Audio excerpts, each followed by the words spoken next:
लेकिन क्या हम हमेशा हाथ पकड़ के अगर वो अपनी मोना मोना आप शीनू से क्या बोलना है मेरा फोन और उसे दिया नहीं मुझे सिर्फ यहीं पर रुकना तरीका है या जो मुझसे बिहेवियरली वो करती है राइट। अगर हम ये बोलते ये नहीं है हम इमोशनल कनेक्टिविटी हम किससे इमोशनली ज़्यादा कनेक्ट होते हैं। लेकिन अगर हम ये देखते हैं अगर आप किसी कॉलेज या कहीं पर पढ़ने जाते हैं हम लोगों के कोई फेवरेट टीचर बन जाते हैं ये फैकल्टी अच्छी है ये अच्छी नहीं है क्यों नहीं है।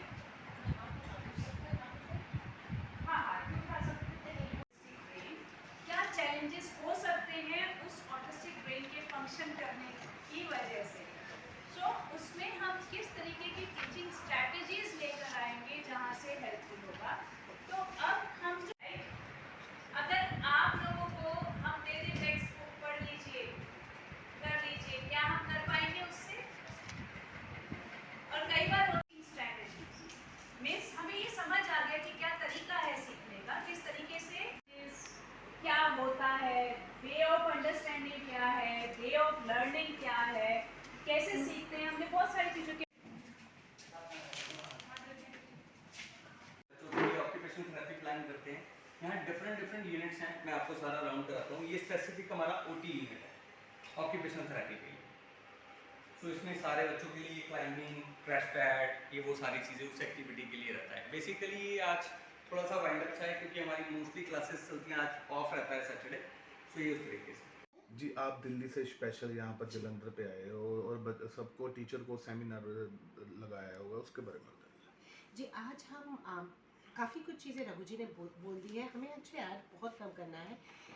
जो सेमिनार के लिए हम आज आए हैं जो रघु ने बोला इज़ दैट जब बंदे को ऑटिज्म होती है उनके सीखने का तरीका थोड़ा सा अलग होता है। उनका दुनिया को महसूस करने का तरीका अलग होता है। और अगर मैं दुनिया को महसूस अलग तरीके से करता हूँ सीखता अलग तरीके से होता अगर मैं अलग तरीके से सीखता हूँ फिर मुझे सिखाने का तरीका भी थोड़ा सा अलग होना है।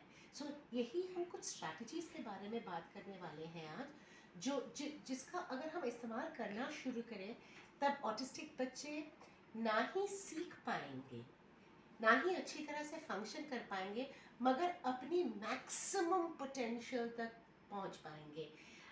जो एक सवाल उठता है हमारे दिमाग में चाहे वो पेरेंट हो चाहे वो अच्छा प्रोफेशनल हो व्हाट आफ्टर अस हम जब तक है आबाद है हमारे बाद क्या।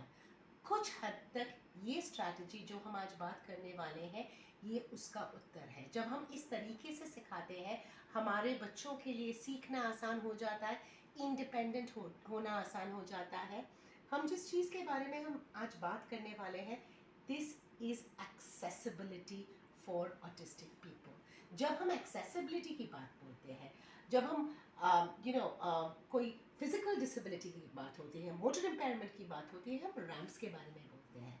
हम टेक्सचर पाथवेज के बारे में बोलते हैं when it comes to visual impairment. हम क्लोज्ड कैप्शनिंग के बारे में बोलते हैं when it comes to hearing impairment. Structured teaching and visual supports are the accessibility tool. It is the ramp for the autistic person. It is the textured pathway for the autistic person. It is the closed captioning for the autistic person. हमने बंदे को change नहीं करना है हमने वो सारी चीज़ें प्रोवाइड करनी है जिससे बंदा फंक्शन कर सके। नॉट बिकॉज हम उसके ऊपर कोई दया कर रहे हैं। हमारी देश एक ब्यूटीफुल देश है हमारे बच्चे इस देश के नागरिक हैं और उनका ये हक बनता है कि इस देश में जो कोई भी हक दूसरे लोगों के लिए है उनके लिए भी हो। तो हम कोई भी दया नहीं कर रहे हमारी देश दया करती नहीं है हमें हक देती है। मेरा नाम प्रीति है दिल्ली से आए हैं एक्शन फॉर ऑटिज्म संस्था का नाम है। जी आज आप जलंधर में पहुंचे हो जो स्पेशल बच्चों के किड्स के बारे में टीचरों से बातचीत की जाए। हाँ जी देखिए ये जलंधर में हम लोग आए हैं ऑटिस्टिक इंडिविजुअल के लिए कराने के लिए कि वहाँ पर किस तरीके से हम एक ऑटिज्म वाले बच्चों के साथ काम कर सकते हैं और स्ट्रेटजी क्या फॉलो करेंगे जिससे वो ज़्यादा इंडिपेंडेंट हो और कैसे वो आगे अपने फुल इंडिपेंडेंस के साथ काम कर सके।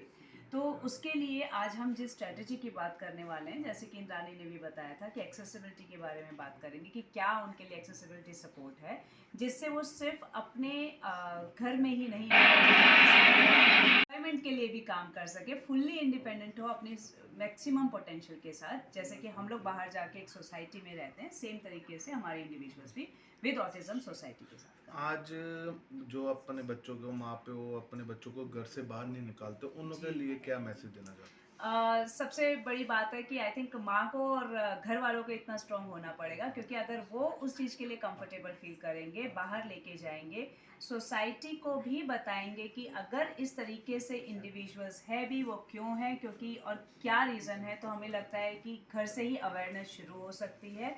और शायद बहुत सही रहेगा कि अगर घर से निकलें और उनको लेके जाएं, चाहे थोड़े काम के लिए, जिससे उनका भी कॉन्फिडेंस बिल्डअप हो, पेरेंट्स का भी कॉन्फिडेंस बिल्डअप हो, और इंडिविजुअल विद ऑटिज्म वाले जो बच्चे हैं उनका भी कॉन्फिडेंस। क्या मैसेज देना चाहते हो उस माँ पे को?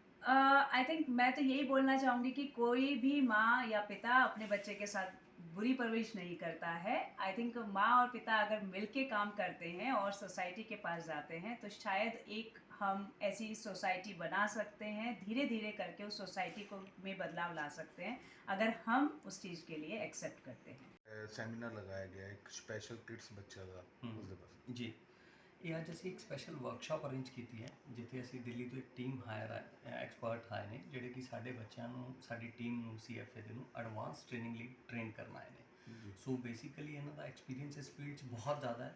ਸੋ ਇਹ ਸਾਨੂੰ ਕੁਝ ਨਵੀਂ ਟੈਕਨੀਕ ਸਿਖਾਉਣਗੇ, ਜਿਹੜੀ ਕਿ ਆਪਾਂ ਇਹਨਾਂ ਬੱਚਿਆਂ ਵਾਸਤੇ ਅਪਲਾਈ ਕਰਕੇ ਇਹਨਾਂ ਦੇ ਬਿਹੇਵੀਅਰ ਲਈ ਜਾਂ ਇਹਨਾਂ ਦੇ ਫਿਊਚਰ ਲਈ ਇੰਪਲੀਮੈਂਟ ਕਰ ਸਕਦੇ ਹਾਂ। ਸੋ ਇਹ ਵਰਕਸ਼ਾਪ ਹੈ।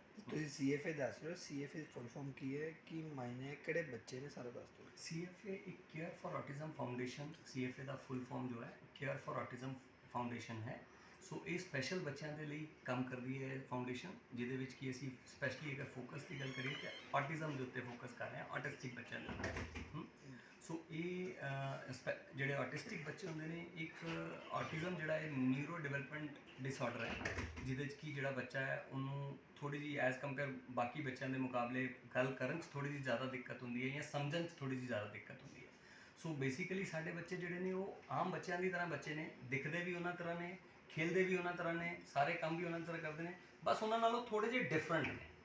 ਥੋੜ੍ਹੇ ਜਿਹੇ ਡਿਫਰੈਂਟ ਮਤਲਬ ਕੀ ਹੈ ਕਿ ਜਿਵੇਂ ਮੈਂ ਇੱਕ ਚੀਜ਼ ਨੂੰ ਤੁਹਾਨੂੰ ਸਮਝਾ ਰਿਹਾ, ਤਾਂ ਮੈਂ ਸਿੰਗਲ ਵਾਰੀ 'ਚ ਸਮਝਾ ਸਕਦਾ, ਹੋ ਸਕਦਾ ਉਹਨੂੰ ਉਹੀ ਗੱਲ ਸਮਝਾਉਣ ਲਈ ਸਾਨੂੰ 2 ਜਾਂ 3 ਵਾਰੀ ਜਾਂ 4 ਵਾਰੀ ਕਰਨਾ ਪਵੇ, ਬਸ ਇੰਨਾ ਕੁ ਡਿਫਰੈਂਸ। ਗੱਲ ਕਰੀਏ ਤੁਹਾਡੇ ਮਨ ਦੇ ਵਿੱਚ ਕਿੱਦਾਂ ਆਇਆ ਹਮੇ ਜੋ ਹੈ ਮੈਂ ਸਪੈਸ਼ਲ ਬੱਚਾ ਦਾ ਇੱਕ ਸਕੂਲ ਬਣਾਵਾਂ, ਤੇ ਜਿੱਥੇ ਕਿਹੜੇ ਕਈ ਬੱਚੇ ਅੰਦਰ ਹੀ ਰਹਿ ਜਾਂਦੇ ਨੇ, ਤੇ ਉਸ ਨੂੰ ਵੀ ਉਹਨਾਂ ਨੂੰ ਬਾਹਰ ਕੱਢ ਕੇ ਉਹਨਾਂ ਨੂੰ ਦੀ ਆਮ ਕਿਹੜੀ ਦੁਨੀਆ ਉਹ ਦੇਖੀ ਜਾਵੇ। ਬੇਸਿਕਲੀ ਇਹ ਮੇਰੇ ਮਨ 'ਚ ਤਾਂ ਆਇਆ ਜੀ ਕਿ ਮੇਰੇ ਕੋਲ ਵੀ ਪਰਮਾਤਮਾ ਦੀ ਦਇਆ ਨਾਲ ਇੱਕ ਸਪੈਸ਼ਲ ਬੱਚਾ ਹੈ ਜਿਹਦਾ ਨਾਮ ਸੰਯਮ ਹੈ। ਸੋ ਸੰਯਮ ਤੋਂ ਬਾਅਦ ਮੇਰੇ ਮਾਈਂਡ ਦੇ ਵਿੱਚ ਇਹ ਆਇਆ, ਮੇਰੇ ਵੀ ਮਾਈਂਡ ਦੇ ਵਿੱਚ ਨਹੀਂ ਆਇਆ, ਇਹ ਮੇਰੇ ਵਾਈਫ ਦਾ ਇਨੀਸ਼ੀਏਟਿਵ ਸੀ। ਸੋ ਉਹਨਾਂ ਦਾ ਨਾਮ ਨਿਧੀ ਸੀ। ਸੋ ਜਿੰਨਾ ਅੱਜ ਤੋਂ 1.5 ਸਾਲ ਪਹਿਲਾਂ ਉਹਨਾਂ ਨੇ ਇਨੀਸ਼ੀਏਟਿਵ ਲਿਆ ਸੀ, ਕਿਉਂਕਿ ਸਾਡੇ ਕੋਲ ਇੱਕ ਸਪੈਸ਼ਲ ਬੱਚਾ ਸੀ। ਸੋ ਅਨਫੋਰਚੂਨੇਟਲੀ ਨਿਧੀ ਦਾ ਕੈਂਸਰ ਡਾਇਗਨੋਜ਼ ਹੋ ਗਿਆ, ਤਾਂ ਉਹਨੂੰ ਆਲਵੇਜ਼ ਇਹ ਰਹਿੰਦਾ ਸੀਗਾ ਕਿ ਮੇਰੇ ਬਾਅਦ ਕੌਣ ਸੰਭਾਲੇਗਾ। ਸੋ ਉਹ ਮੇਰੇ ਬਾਅਦ ਵਾਲੇ ਕੁਐਸਚਨ ਨੇ ਇਹ ਸੈਂਟਰ ਨੂੰ ਖੜਾ ਕਰ ਦਿੱਤਾ ਕਿ ਮੇਰੇ ਬਾਅਦ ਕੌਣ ਕਰੇਗਾ, ਮੇਰੇ ਬਾਅਦ ਕੀ ਹੋਏਗਾ। ਸੋ ਉਹਨਾਂ ਦਾ ਇਨੀਸ਼ੀਏਟਿਵ ਸੀ ਕਿ ਵਿਦਾਊਟ ਮਦਰ ਜਾਂ ਵਿਦਾਊਟ ਪੇਰੈਂਟ ਸਪੈਸ਼ਲ ਬੱਚੇ ਲਈ ਬਹੁਤ ਮੁਸ਼ਕਿਲ ਹੈ। ਸੋ ਦੋਨਾਂ ਦੇ ਹੁੰਦੇ ਵੀ ਇਹਨਾਂ ਨੂੰ ਡੀਲ ਕਰਨਾ ਬਹੁਤ ਮੁਸ਼ਕਿਲ ਹੈ। ਇੱਥੇ ਤਾਂ ਫਿਰ ਇਕੱਲੇ ਸੀ, ਉਹਦੀ ਇੱਕ ਇਨਸਿਕਿਉਰਿਟੀ ਸੀ ਕਿ ਮੇਰੇ ਬਾਅਦ ਤੁਸੀਂ ਕਿਵੇਂ ਕਰੋਗੇ। ਸੋ ਉਸ ਵਰਡ ਨੇ ਇਹ ਸੈਂਟਰ ਨੂੰ ਸਟਾਰਟ ਕਰਵਾ ਦਿੱਤਾ।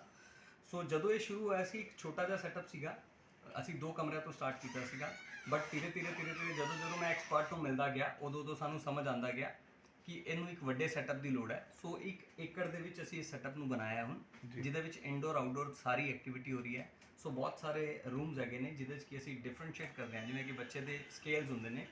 ਇੱਕ ਬੱਚਾ ਬਾਰਡਰ ਲਾਈਨ ਹੈ, ਮਾਈਲਡ ਹੈ, ਮੋਡਰੇਟ ਹੈ, ਸੀਵੀਅਰ ਹੈ। ਕਿਉਂਕਿ ਮੈਂ ਮੋਸਟਲੀ ਜਿੰਨੇ ਵੀ ਸੈਂਟਰ ਅੱਜ ਕੱਲ੍ਹ ਟਰੈਵਲ ਕੀਤੇ ਨੇ, ਬਹੁਤ ਸਾਰੇ ਕੁਛ ਹੀ ਸੈਂਟਰ ਨੇ ਜਿਹੜੇ ਇਹਨਾਂ ਚੀਜ਼ਾਂ ਨੂੰ ਸਮਝ ਪਾਉਂਦੇ ਨੇ, ਨਹੀਂ ਤਾਂ ਉਹ ਮੋਸਟਲੀ ਉਹਨਾਂ ਨੂੰ ਇੱਕ ਜਗ੍ਹਾ 'ਤੇ ਹੀ ਬੱਚਿਆਂ ਨੂੰ ਮਿੰਗਲ ਕਰ ਦਿੰਦੇ ਨੇ ਕਿ ਉਹ ਮੋਡਰੇਟ ਵੀ ਉੱਥੇ ਹੈ, ਸੀਵੀਅਰ ਵੀ ਉੱਥੇ ਹੈ, ਮਾਈਲਡ ਵੀ ਉੱਥੇ ਹੈ। ਸੋ ਜੋ ਮੈਨੂੰ ਐਕਸਪਰਟ ਨੇ ਸਮਝਾਇਆ, ਉਹਦੇ ਬਾਅਦ ਸਮਝ ਆਇਆ ਕਿ ਨਹੀਂ, ਇਹਨਾਂ ਨੂੰ ਥੋੜ੍ਹਾ ਡਿਫਰੈਂਟ ਕਰਨਾ ਪਏਗਾ। ਸੋ ਉਹਦੇ ਲਈ ਅਸੀਂ ਡਿਫਰੈਂਟ ਵਿੰਗਸ ਬਣਾਏ ਨੇ, ਡਿਫਰੈਂਟ ਰੂਮਸ ਬਣਾਏ ਨੇ, ਉਹਦੇ ਅਕੋਰਡਿੰਗਲੀ ਸਟਰਕਚਰ ਬਣਾਇਆ ਸਾਰਾ। ਤੇ ਅੱਜ ਗੱਲ ਕਰੀਏ, ਅੱਜ ਸੈਂਟਰ ਦੇ ਵਿੱਚ ਕਿੰਨੇ ਬੱਚੇ ਨੇ? 1 ਬੱਚੇ ਤੋਂ ਸਟਾਰਟ ਹੋਇਆ ਸੀ, ਤੇ ਅੱਜ ਕਿੰਨੇ ਬੱਚੇ ਤੁਸੀਂ ਲੈ?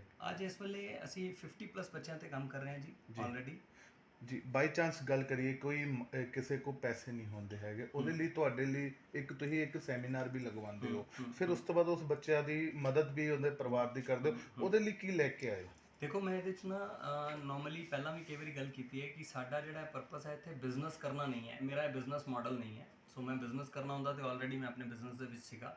ਹਾਂ, ਜਿਹੜੇ ਤੁਸੀਂ ਕਹਿ ਰਹੇ ਹੋ ਕਿ ਜਿਹੜੇ ਨੀਡੀ ਫੈਮਿਲੀ ਹੈ ਉਹਨਾਂ ਨੂੰ ਅਸੀਂ ਕਿਵੇਂ ਸਪੋਰਟ ਕਰ ਸਕਦੇ ਹਾਂ, ਮੈਂ ਤੁਹਾਨੂੰ ਇੱਕ ਚੀਜ਼ ਦੱਸਣਾ ਚਾਹਾਂਗਾ ਕਿ ਇਹ ਫੀਲਡ ਜਿਹੜੀ ਹੈ ਥੋੜੀ ਐਕਸਪੈਂਸਿਵ ਫੀਲਡ ਹੈ। ਜੀ ਇਹਦੀ ਫੈਕਲਟੀ, ਇਹਦੀ ਸਾਰੀਆਂ ਚੀਜ਼ਾਂ ਈਜ਼ੀਲੀ ਅਵੇਲੇਬਲ ਨਹੀਂ ਹੈ, ਈਜ਼ੀਲੀ ਅਵੇਲੇਬਲ ਨਹੀਂ ਹੈ। ਸੋ ਮੈਂ ਸੈਂਟਰ ਦੀ ਗੱਲ ਕਰਾਂ, ਫੁੱਲੀ ਏਸੀ ਸੈਂਟਰ ਹੈ, ਫੁੱਲੀ ਏਅਰ ਕੰਡੀਸ਼ਨਲ ਹੈ।